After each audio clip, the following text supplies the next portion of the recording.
यानंतर आपण पुढच्या बुलेटिनला सुरुवात करणार आहोत। नजर टाकूयात हेडलाईन्सवर। हेडलाईन्स प्रायोजक राम बंधू लोणचे, आता प्रत्येक जण जिंकेल। 17 पालिकांमध्ये खुल्या प्रवर्गासाठी आरक्षण जाहीर। मुंबई, नवी मुंबई, पुणे, नाशिक, नागपूरसह इतर मनपांमध्ये खुल्या प्रवर्गातून महापौर होणार, तर मुंबईत महिला महापौर होणार। मुंबई महापालिकेच्या आरक्षण सोडतीवर शिवसेना युबीटीचा आक्षेप। सोडतीमध्ये अनुसूचित जमातीचा प्रवर्ग वगळल्यानं आक्षेप। सत्ताधाऱ्यांकडून ओबीसींवर अन्याय, पेडणेकरांचा आरोप।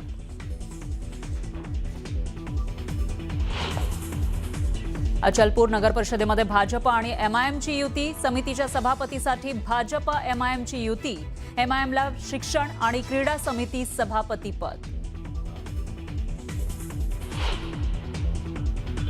दापोली जिल्हा परिषद निवडणुकीसाठी भाजप, ठाकरेंची सेना, राष्ट्रवादीची युती।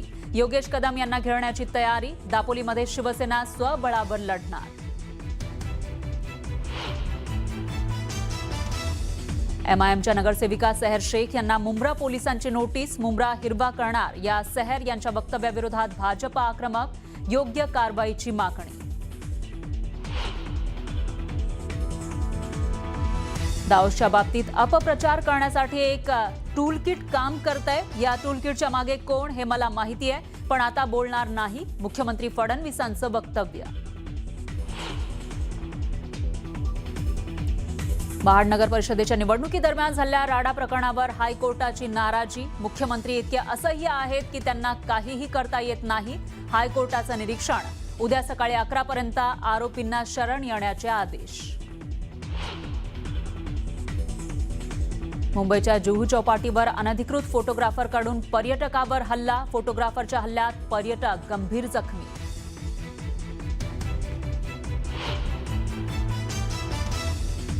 आणि प्रजासत्ताक दिनानिमित्त नवी दिल्लीत महाराष्ट्राचा चित्ररथ। महाराष्ट्राच्या चित्ररथाची पहिली झलक न्यूज 18 मराठीवर।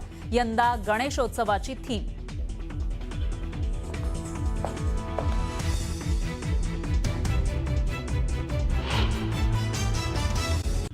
अखेर कोणत्या महापालिकेत कोण महापौर होणार याबाबतचा एक महत्त्वाचा निर्णय झाला।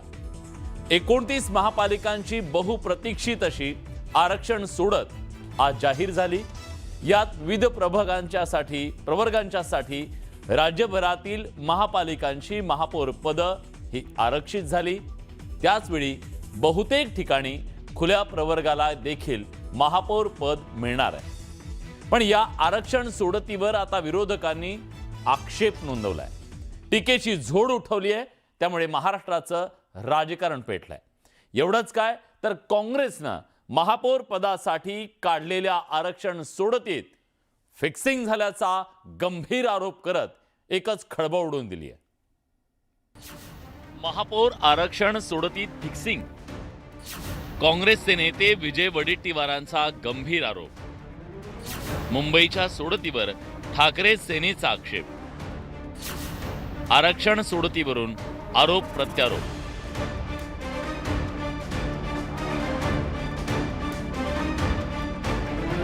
महापौर आरक्षण सोडतीनंतर विरोधकांनी केलेल्या या गंभीर आरोपांनी राजकारण तापलंय। महाराष्ट्रातील महापालिका निकालाच्या आठवडाभरानंतर अखेर राज्यातल्या 29 महापालिकांच्या महापौर पदासाठी आरक्षण सोडत जाहीर झाली। त्यानुसार खुल्या प्रवर्गासाठी 17, ओबीसी प्रवर्गासाठी 8, अनुसूचित जातींसाठी 3 आणि अनुसूचित जमातींसाठी 1 महापालिका महापौर पद आरक्षित झालंय। यातील तब्बल 15 महापालिकेत महिला महापौरांचं आरक्षण असेल। मुंबई महानगरपालिकेची महापौर पदाची आरक्षण सोडतही यावेळी सर्वसाधारण महिला अर्थात खुल्या प्रवर्गासाठी निघाली आहे। पण या आरक्षण सोडतीवर ठाकरेंच्या शिवसेनेच्या नगरसेवकांनी आक्षेप घेत निषेध नोंदवला। हा अनुसूचित जमाती आणि ओबीसींवर अन्याय असल्याचं सांगत चुकीच्या पद्धतीनं आरक्षण सोडत जाहीर करण्यात आल्याचा आरोप शिवसेना नेत्या किशोरी पेडणेकरांनी केला। आम्ही त्यांना सांगत होतो की मुंबई ही संपूर्ण आदिवासी पाडे वगैरे आहेत, मुंबई त्याच्यात टाकलीच नाही तर त्यांचं आरक्षण कसं येईल, हा एक त्यांच्यावर अन्याय केला. तसंच मुंबई ओबीसी मध्ये पण नाही टाकली तर तुम्ही ओबीसींवर पण अन्याय केला. तुम्ही आत्ता जर मुंबई ओपन मध्ये, याचा अर्थ तुम्ही संपूर्ण पक्षांचं, सत्ताधाऱ्यांचं माइंडेड बघून टाकलेली लॉटरी आहे. ठाकरेंच्या शिवसेनेचा हा आक्षेप नियमाला धरून नसल्याचं सांगत नियमानुसार सोडत जाहीर केल्याचा दावा सामाजिक न्याय विभागाच्या राज्यमंत्री माधुरी मिसाळ यांनी केलाय. ठाकरे गटाचे आक्षेप हे कुठल्याही नियमाला धरून नव्हते.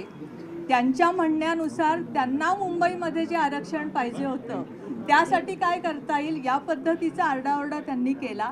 आपण त्यांना बराच वेळा विचारलं की, आणि त्यांनी आक्षेप नोंदवणं हा त्यांचा हक्क आहे. त्यांनी जे ऑब्जेक्शन आत्ता घेतलेलं आहे त्याच्यावर प्रशासन आणि आमचं म्हणणं आहे की हे नियमानुसार प्रशासनाने पूर्ण कारवाई पूर्ण केलेली आहे.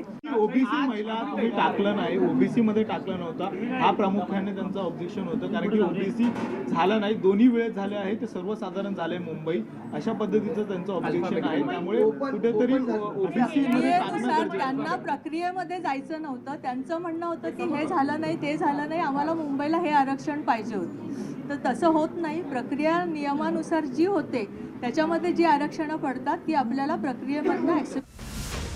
काँग्रेसनंतर या पुढे जात राज्यातल्या 29 महापालिकांच्या महापौर पदाच्या आरक्षण सोडतीत फिक्सिंग झाल्याचा गंभीर आरोप केला. भाजपची सत्ता असलेल्या बहुतांश महापालिकेत सर्वसाधारण खुल्या प्रवर्गासाठी आरक्षण निघाल्याच्या मुद्द्यावरून सोयीचं आरक्षण सोडत काढल्याचा आरोप विजय वडेट्टीवारांनी केला. नाही, हे सोडतच पूर्णतः पारदर्शी नाही. यामध्ये हे सगळं फिक्सिंग आहे आणि आपल्या सोयीनुसार हे केलेलं आरक्षण, काढलेलं आरक्षण आहे असं माझं स्पष्ट मत आहे. मुंबईमध्ये जे आरक्षण काढलं गेलं ते सुद्धा एस टीसाठी ज्यावेळेस नावं टाकले गेलेत, एस टीचे महानगरपालिका ठरवलेत त्यावेळेस त्यामध्ये मुंबईचा समावेश नव्हता. मी परवा बोलताना म्हणालो की जर हे आरक्षण नागपूरमध्ये सर्वसाधारण महिलेसाठी येत असेल तर हे आरक्षण फिक्सिंग आहे. हे आरक्षण फिक्स केलेलं आहे कारण महापौर पदाचा उमेदवार ठरलेला आहे, कोणाला करायचं. विरोधकांच्या या आरोपांवर सत्ताधाऱ्यांनी पलटवार केला. विरोधकांचं कामच आरोप करणं असल्याचं म्हणत महायुतीच्या नेत्यांनी प्रत्युत्तर दिलंय.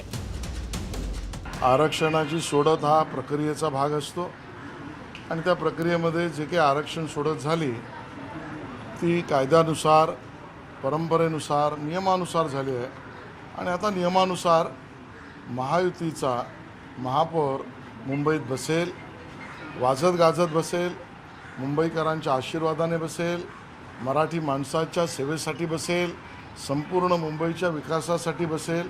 महायुतीचा महापौर डौलाने बसेल. मुंबईच्या महानगरपालिकेमध्ये 3 पेक्षा कमी म्हणजे 2च ST आरक्षित असे नगरसेवक नगरसेविका असल्यामुळे अर्बन डेव्हलपमेंट डिपार्टमेंटचं सर्क्युलर नियम क्रमांक 3/1 च्या नुसार या ठिकाणी STचं आरक्षण महापौराला लागू केलं जाऊ शकत नाही. आक्षेप घेणाऱ्यांना माझी विनंती आहे की urban development department, Bombay municipal corporation act आणि रूल नंबर 3/1 याचा अभ्यास करावा. तुमचं उत्तर तुम्हाला सापडेल. आरक्षण सोडत न निघाल्यानं राज्यभरातील महापालिकांच्या महापौर पदाची निवड रेंगाळली होती. आता आरक्षण सोडत जाहीर झाल्यानं महापौरांच्या निवडीला वेग येणार आहे. पण विरोधकांच्या या आरोपांमुळे सोडत प्रक्रियेवर सवाल उपस्थित केल्यानं त्याचे भविष्यात काय पडसाद उमटतात हे पाहणं महत्त्वाचं ठरणार आहे. शरद जाधव, न्यूज 18 मराठी, मुंबई. राज्यातील 29 महापालिकांचे निकाल लागले. सत्ता स्थापनेसाठी अनेक ठिकाणी सत्तेची ती आकड्यांची जुळवाजुळव तर कुठे शहकाटशहाचं राजकारण रंगलंय. या सगळ्यात प्रतिष्ठेचं मानलं जाणाऱ्या महापौर पदाचं आरक्षणाची जी सोडत आहे ती जाहीर झाली. त्यामुळे आता महापौर पदाच्या उमेदवारांची नावं समोर येऊ लागली आहेत. चला बघूया कुठल्या शहराचा महापौर कोण असणार आहे.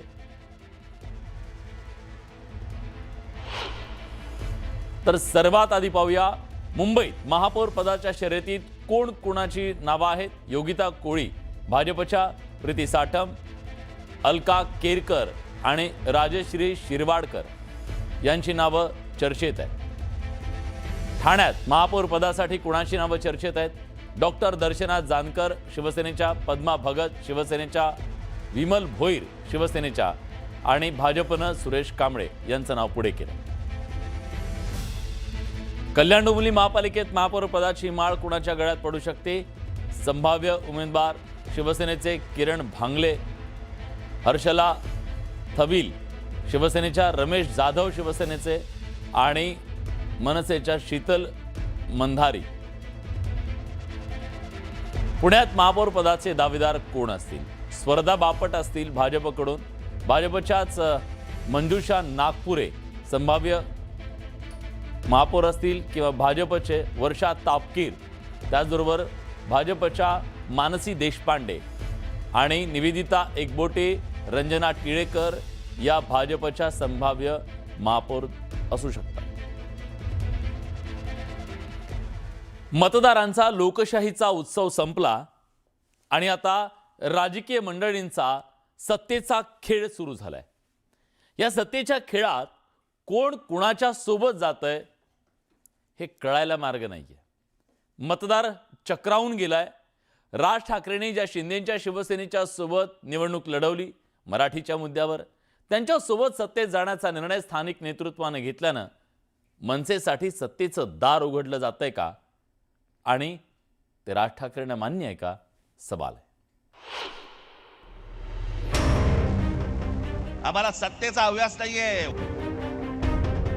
वाईट या गोष्टीचं वाटतं, डोळ्या देखत शहरं जाऊ नयेत, डोळ्या देखत इतरांनी ही शहरं घेऊ नयेत, एवढ्यासाठीचं हे फक्त आत्ताचं हे युद्ध आहे. राज ठाकरेंना पालिका निवडणूक प्रचारात केलेल्या या आपल्या वक्तव्याचा विसर पडलाय का, असा प्रश्न आता कल्याण डोंबिवलीतील मतदारांना पडलाय. आज घराघरामध्ये 5-5 हजार रुपये वाटतात मतांसाठी. मला समजत नाही या लोकांचं. एका बाजूला म्हणतात आम्ही विकास केलाय आणि दुसऱ्या बाजूला पैसे वाटतात आणि म्हणतात मतदान करा. मग विकास काय केलात? निवडणूक प्रचारात राज ठाकरेंनी एकनाथ शिंदे आणि भाजपावर सडकून टीका केली होती. तुम्ही कोण आहात? तुम्हाला गृहीत धरलेलं आहे, तुमची किंमतच नाही या लोकांना. मुळात जातील कुठे? येतील, दीड दमडी फेकली की येतील. हा जो त्यांचा आत्मविश्वास आहे, हा आत्मविश्वास तुम्हाला या निवडणुकीमध्ये मोडून काढायचा आहे. पण निवडणूक निकालानंतर कल्याण डोंबिवलीत मनसेने शिंदेच्या शिवसेनेला पाठिंबा दिलाय. प्रचारात सत्तेची हाव नसल्याचं राणा भीमदेवी थाटात दावा करणाऱ्या राज ठाकरेंच्या मनसेने सत्तेसाठी शिंदेच्या शिवसेनेशी हातमिळवणी केली आहे.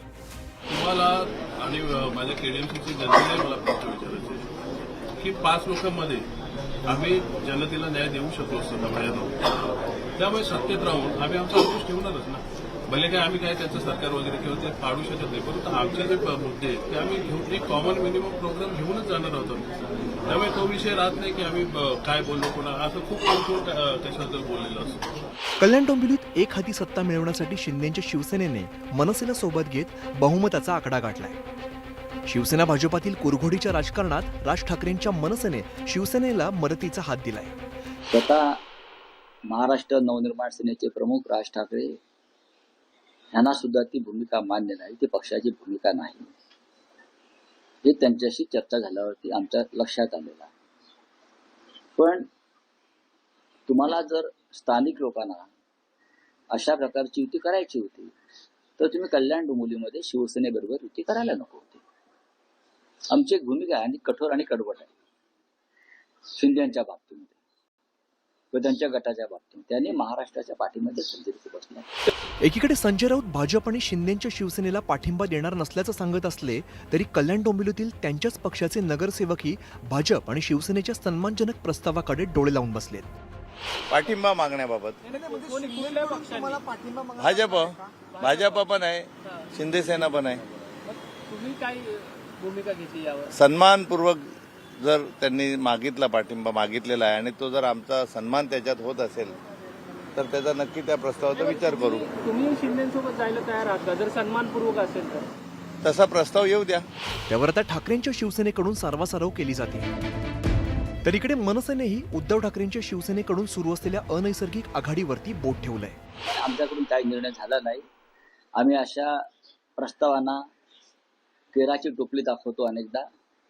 भारतीय जनता पक्षाबरोबर काही ठिकाणी म्हणजे जिथे अत्यंत अस्थिरता आहे आणि स्टेबिलिटी आहे तिथे आम्ही शिंदेबरोबर कदापि जाणार नाही. इतर जर काही पर्याय उपलब्ध असतील तर त्या संदर्भात पक्षप्रमुख निर्णय घेईल.